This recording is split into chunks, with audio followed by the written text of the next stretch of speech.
Hey guys, welcome back to the channel. We are now at iCar for the first shakedown of the S14. Now unfortunately, I'm not coming here to drift all evening. Last time when we were here with Luke, the car sprung a leak that we thought was the oil filter relocation lines. I removed them 2 days ago, had them pressure tested, and they're all good. So, unfortunately that means that it could be a rear main seal, rear cover, or maybe oil pan, which all three are gonna be a horrible job to do 1 week before LZ World Tour. So I cleaned everything up.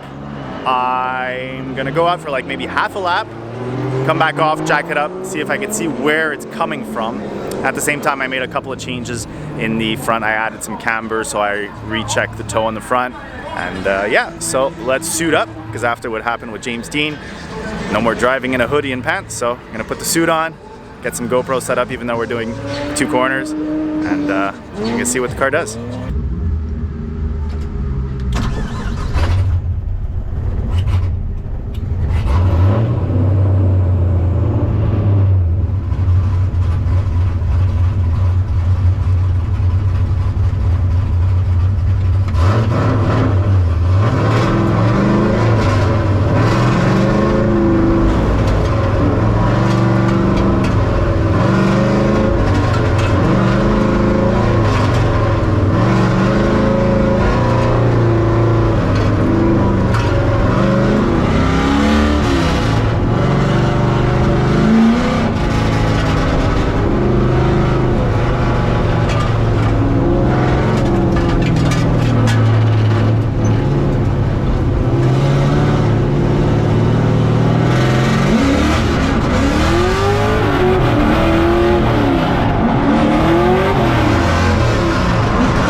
First of all, I have some oil here, which I suspect is coming from this stupid loose oil cap.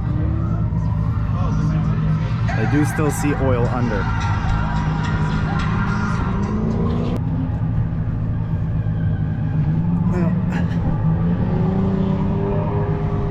Yeah, I think that's coming from the rear cover, because it's leaking down like where the starter is.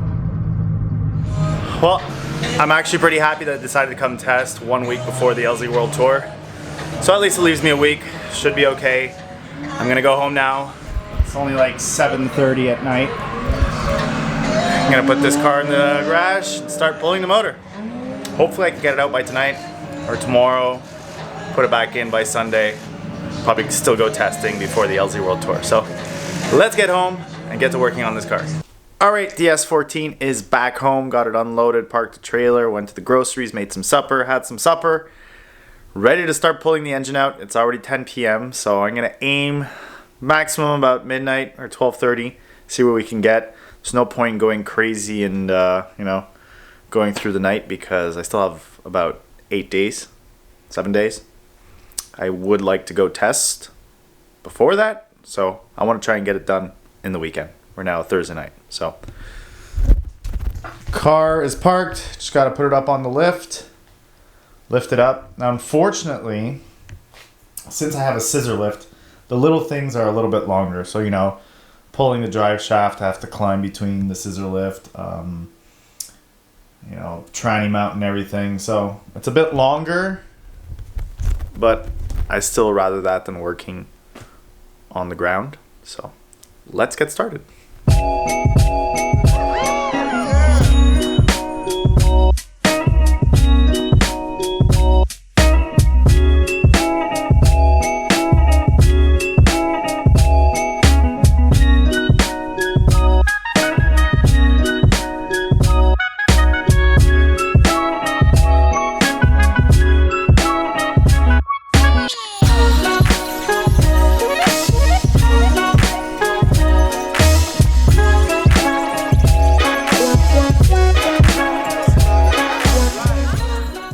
the engine is out. Took a bit longer than planned. Took about 3 hours, taking my time and missing some tools, going back and forth to the trailer that's in the back of my yard in the pitch black.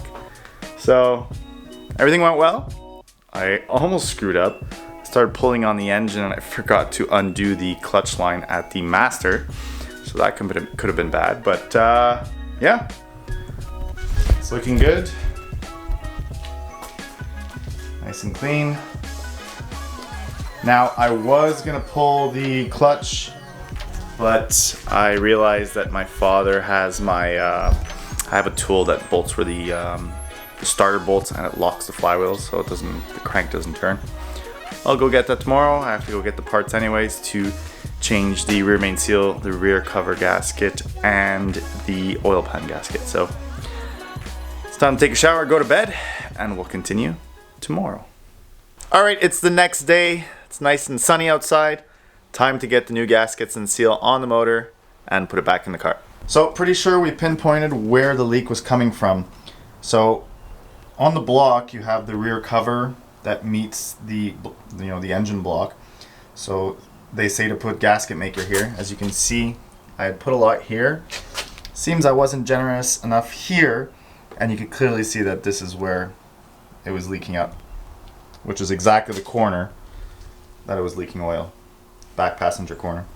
So yeah, when you're installing the new gasket, make sure at all 4 corners you put a generous amount of gasket maker.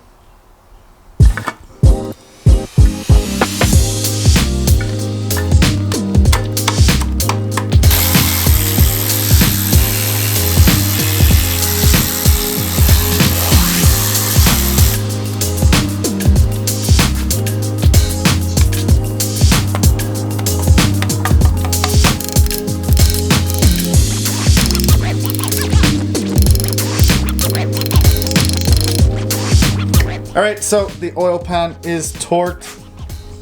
So you can see I even smeared the gasket maker, all 4 corners. So now, flywheel, clutch, we're ready to put the transmission back on and get this thing back in the car.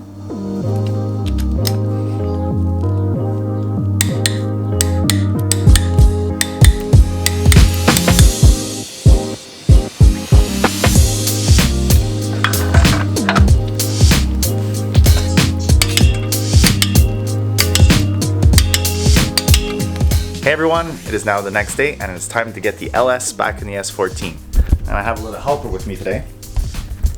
Right, Bentley? You ready to help? Here for the moral support? Alright, so just gotta get the stand off the engine, put it on the hoist, and put it in the S14. So let's do a bit of editing magic. If only it were that easy in real life.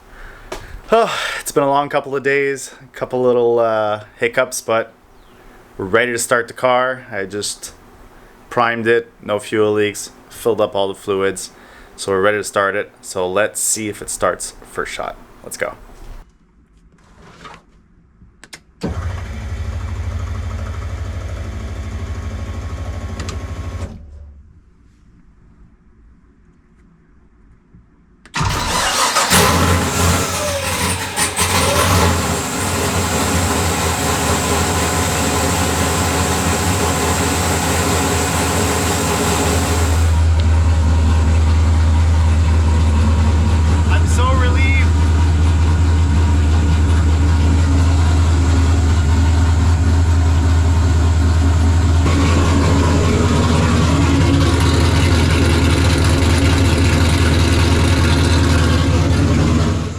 Alright, now that that's done, all we have left to do is to bleed the coolant and the power steering fluid, get the hood and bumper back on, and just finish the new catch can setup that you can see right here. It's not the final spot, but it's a much bigger catch can, dash 10 fittings. One of them is going to go to this oil cap dash 10 fitting, and I'm going to weld one onto the other valve cover with my new Yes welder. So thanks for watching. Stay tuned for the next episode. Don't forget to like, comment, and subscribe, and we'll catch you later.